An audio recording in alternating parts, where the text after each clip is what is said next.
اللہ سبحانہ وتعالیٰ فرماتے ہیں اعوذ باللہ من الشیطان الرجیم والفجر ولیال عشر والشفع والوتر واللیل اذا یسر، اور فجر کی قسم اور ولیال عشر اور 10 راتوں کی قسم۔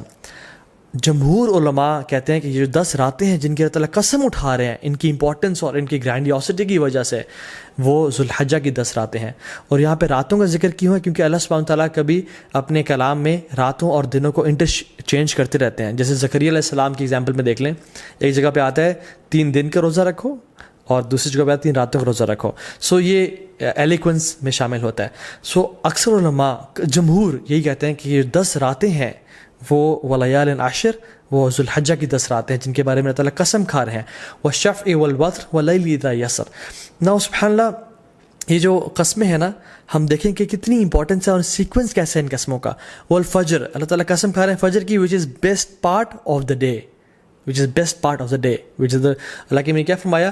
اللہم اجعل بارک لامتی فی بکورہا، یا اللہ میری امت کے لیے برکت ڈال دے فجر کے وقت میں، صبح کے وقت میں۔ تو this is best part of the day.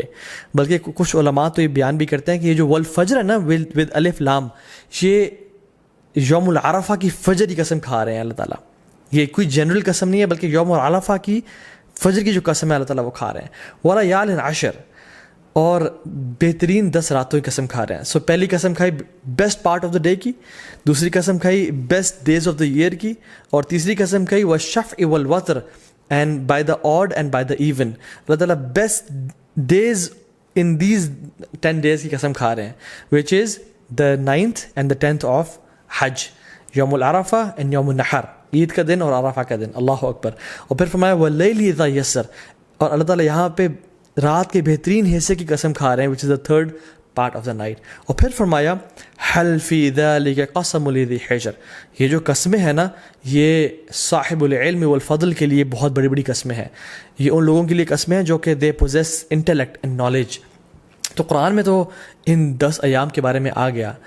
حدیث میں کیا آتا ہے؟ عبداللہ ابن عباس رضی اللہ تعالیٰ عنہ فرماتے ہیں کہ اللہ کے نبی صلی اللہ علیہ وسلم فرمایا there are no days in which righteous deeds are more beloved to Allah subhanahu wa ta'ala than these days۔ اللہ اکبر۔ تو صحابہ were surprised، انہوں نے کہا یا رسول اللہ والجہاد فی سبیل اللہ، کیا اللہ کے راستے میں جہاد بھی؟ انہوں نے کہا ہاں، اللہ کے راستے میں جہاد کرنے سے بھی افضل یہ ان 10 دنوں میں کیے جانے والے اعمال ہیں۔ اب صحابہ نے جہاد کے بارے میں کیوں پوچھا؟ کیونکہ جہاد فی سبیل اللہ، اللہ اکبر، یہ اسلام کی چوٹی ہے۔ اٹ از یہ اسلام کی سربلندی ہے، اور اتنے فضائل ہیں مجاہد کے لیے کہ ہم امیجن نہیں کر سکتے۔ آج اب اگر اس پر بات کرنے لگیں تو ہماری راتیں گزر جائیں۔ لیکن صحابہ اور سرپرائز کہ جہاد سے بھی زیادہ؟ انہوں نے کہا جی جہاد سے بھی زیادہ، لیکن ایک ایکسیپشن دی کہ جو مجاہد، جو شخص جو اسٹرائیو کرنے والا ہے، وہ اپنے مال اور اپنے نفس کے ساتھ جائے اور اپنے تمام مال کو بھی لگا دے اور اپنی جان کو بھی قربان کر دے اور کسی کے ساتھ نہ لوٹے، تو اس سے بہتر کوئی نہیں ہو سکتا۔ لیکن اس کے بعد جو اللہ تعالیٰ کو بہترین اعمال ہیں، پسند ہیں، وہ کون سے ہیں؟ جو ان 10 دنوں میں کیے جاتے ہیں۔ عبداللہ بن عباس نے یہ روایت کو نقل کیا۔ اب ان کا کیا رد عمل تھا، ان کا کیا ایٹیٹیوڈ تھا ان 10 دنوں کے حوالے سے؟ سلف صالحین فرماتے ہیں کہ عبداللہ بن عباس 10 دنوں میں بالکل غائب ہو جایا کرتے تھے۔ یو کی ناٹ فائنڈ عبداللہ ابن عباس ان اسٹریٹس اینڈ مارکیٹ پلیسز۔ وہ اپنے آپ کو ڈیڈیکیٹ کر لیتے ٹو صلاح، ذکر، عبادات، تحلیل و تکبیر و تحمید اور تمام نیک اعمال کے لیے۔ ایک اور حدیث میں آتا ہے، اللہ نے فرمایا کہ there are no days in which righteous deeds are more beloved to Allah subhanahu wa ta'ala than in these 10 days, so recite a great deal of تحلیل و تکبیر و تحمید۔ تو کثرت کے ساتھ تم ان دنوں میں کیا کرو؟ تحلیل لا الہ الا اللہ پڑھو، و تکبیر اللہ اکبر پڑھو، و تحمید الحمدللہ پڑھو، اینڈ آف کورس سبحان اللہ ایز ویل۔ تو کثرت کے ساتھ ان کا ذکر کرو۔ ان دنوں کی امپورٹنس کیوں ہے؟ سم آف دا علماء سے کہ اللہ سبحانہ تعالیٰ نے عرفہ کے دن الیوم اکملت لکم دینکم واتممت علیکم نعمتی ورضیت لکم الاسلام دینا، عرفہ کے دن اسلام کو کمپلیٹ کیا اور مکمل کیا۔ اور ان 10 دنوں میں اللہ اکبر تمام اسلام کے ارکان اکٹھے ہو جاتے ہیں۔